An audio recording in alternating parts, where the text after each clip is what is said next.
নমস্কার, কৃষ্ণা টক্স বাংলা চ্যানেলে আপনাদের স্বাগত। আমি শ্রী মিলন দেবনাথ। আজ আমরা আলোচনা করব জীবনের প্রতিটি মুহূর্তের গুরুত্ব। প্রিয় দর্শকবৃন্দ, মানব জীবন অত্যন্ত দুর্লভ এবং মূল্যবান। শাস্ত্রে বলা হয়েছে, অসংখ্য জন্মের পর জীবাত্মা এই মনুষ্যদেহ লাভ করে। তাই জীবনের প্রতিটি মুহূর্তই অমূল্য সম্পদ। কিন্তু দুঃখের বিষয়, আমরা অনেক সময় এই মূল্যবান সময়কে অবহেলা করি। আমরা ভাবি, পরে করব, আগামীকাল শুরু করব, আরও কিছুদিন পরে ভগবানের কথা ভাবব। অথচ সময় কারো জন্য অপেক্ষা করে না। শাস্ত্র আমাদের শিক্ষা দেয়, বর্তমান মুহূর্তই জীবনের সবচেয়ে বড় সম্পদ। কারণ অতীত ফিরে আসে না এবং ভবিষ্যৎ এখনো আমাদের হাতে আসেনি। আমাদের হাতে আছে কেবল বর্তমান।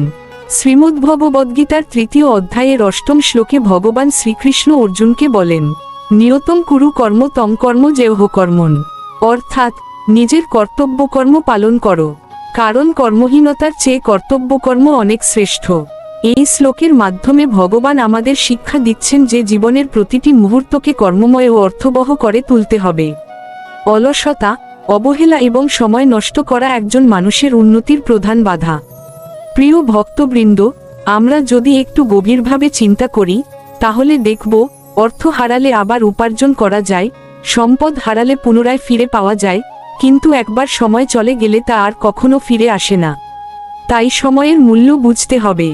শাস্ত্রে কাল বা সময়কে ভগবানের এক বিশেষ শক্তি হিসেবে বর্ণনা করা হয়েছে।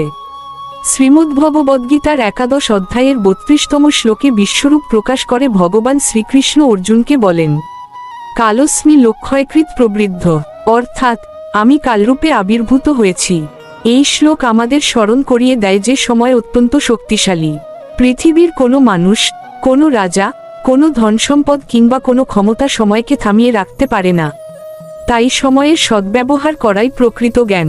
আজকের যুগে মানুষ অনেক সময় অপ্রয়োজনীয় আলোচনা, অনর্থক বিনোদন কিংবা উদ্দেশ্যহীন কাজে ঘন্টার পর ঘন্টা ব্যয় করে। অথচ সেই সময়ের সামান্য অংশও যদি ভগবানের নামস্মরণ, গীতা পাঠ, শাস্ত্র অধ্যয়ন কিংবা সৎকর্মে ব্যয় করা যায়, তাহলে জীবন অনেক বেশি সুন্দর ও কল্যাণময় হয়ে ওঠে। প্রিয় দর্শকবৃন্দ, শ্রীমদ্ভাগবতে মহারাজ পরীক্ষিতের জীবন থেকে আমরা একটি অসাধারণ শিক্ষা পাই। শ্রীমদ্ভাগবতের প্রথম স্কন্ধে বর্ণিত হয়েছে যে, যখন মহারাজ পরীক্ষিত জানতে পারলেন তার জীবনের আর মাত্র ৭ দিন বাকি আছে, তখন তিনি রাজ্য, ভোগ বিলাস এবং সমস্ত জাগতিক চিন্তা ত্যাগ করে গঙ্গার তীরে বসে শ্রীশুকদেব গোস্বামীর মুখে শ্রীমদ্ভাগবত শ্রবণ করতে শুরু করেন। সেই ৭ দিনের মধ্যেই তিনি জীবনের প্রকৃত লক্ষ্য উপলব্ধি করেন এবং ভগবানের চরণে আত্মসমর্পণ করেন। এই ঘটনা আমাদের একটি গুরুত্বপূর্ণ শিক্ষা দেয়, আমরা কেউ জানি না আমাদের হাতে কত সময় আছে।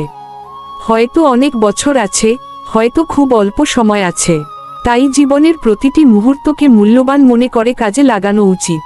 প্রাচীন নীতিবিদ চাণক্য পণ্ডিত বলেছেন, আয়ুষ্ক্ষণ একপি ন লভ্য স্বর্ণকোটিভি, অর্থাৎ জীবনের একটি ক্ষণ কোটি কোটি স্বর্ণমুদ্রা দিয়েও ফিরে পাওয়া যায় না।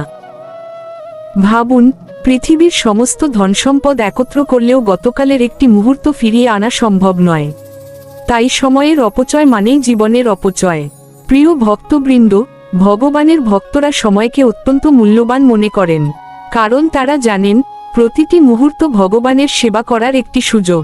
নামজপ, কীর্তন, শাস্ত্রপাঠ, সৎসঙ্গ এবং সৎকর্মের মাধ্যমে সময়কে পবিত্র করা যায়।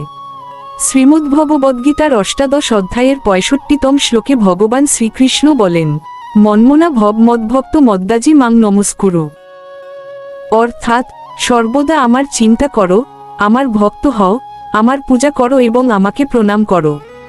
এই নির্দেশনার মাধ্যমে ভগবান আমাদের শেখাচ্ছেন যে জীবনের প্রতিটি মুহূর্তকে ঈশ্বরস্মরণে এবং আত্মিক উন্নতিতে ব্যবহার করা উচিত। আজকের আলোচনা থেকে আমরা ৩টি বিষয় মনে রাখতে পারি। প্রথমত, মানব জীবন অত্যন্ত দুর্লভ ও মূল্যবান। দ্বিতীয়ত, সময় একবার চলে গেলে আর কখনো ফিরে আসে না। তৃতীয়ত, জীবনের প্রতিটি মুহূর্তকে ভগবানের স্মরণ, সৎকর্ম এবং আত্মোন্নয়নের জন্য ব্যবহার করতে হবে। আসুন, আমরা আজ থেকেই প্রতিজ্ঞা করি, অলসতা নয়, কর্তব্য, অবহেলা নয়, সচেতনতা, সময়ের অপচয় নয়, সময়ের সদ্ব্যবহার করব।